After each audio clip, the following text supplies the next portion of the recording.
হঠাৎ বিশ্বনবী দেখলেন আকাশের সূর্যের আলো ক্ষীণ হতে শুরু করেছে, কমতে শুরু করেছে। তিনি খেয়াল করে দেখলেন এর কারণ সাইয়েদনা জিব্রাইল বিশাল ফেরেশতাদের বহন নিয়ে পৃথিবীতে নেমে আসছেন। এসে বললেন, ইয়া রাসূলুল্লাহ, আমি 1,40,000 ফেরেশতা নিয়ে নেমে এসেছি। আপনি কি জানেন না, ঠিক একটু আগে মদিনাতে আপনার এক প্রিয় সাহাবা, তার নাম হচ্ছে মুআবিয়া ইবনে মুআবিয়া আল মুজানি, একটু আগে শেষ নিঃশ্বাস ত্যাগ করেছে। সাইয়েদনা জিব্রাইল বললেন, ও নবী, আপনি কি আপনার প্রাণের সাহাবীর জন্য গায়েবানা জানাজা পড়বেন না? বিশ্বনবী বললেন, অবশ্যই পড়ব।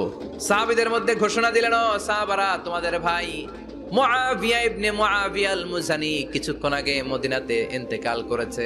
তোমাদের ভাইদের জন্য সবাই বাইরে বের হয়ে আসো, এই মুহূর্তে আমরা গায়েবানা জানাজা পড়ব। বিশ্বনবী প্রথম কাতারে দাঁড়ালেন, হাজার হাজার সাহাবারা লাইন ধরে দাঁড়ালো। সাইয়েদনা জিব্রাইল 1,40,000 ফেরেশতা নিয়ে সাহাবাদের পেছনে 2টা লাইনে দাঁড়িয়ে গেলেন। নামাজ শেষ। বিশ্বনবী তো অবাক, ঘটনা কি? বিশ্বনবী জিজ্ঞেস করলেন, জিব্রাইল, কোন সাহাবীর গায়েবানা জানা যায় তোমরা আকাশ থেকে এত ফেরেশতার বহর নিয়ে নামো নাই?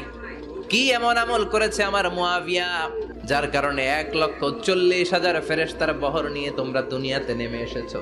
সাইয়েদনা জিব্রাইল বললেন, নবী, তেমন কোনো বড় আমল নয়, ছোট্ট একটা আমল। আপনার এই প্রিয় সাহাবী হাঁটতে বসতে চলতে ফিরিতে সব সময় পড়তো কুল হুয়াল্লাহু আহাদ। এজন্য বেশি বেশি সূরাতুল ইখলাস তেলাওয়াত করতে রাজি আছেন তো? ইনশাআল্লাহ।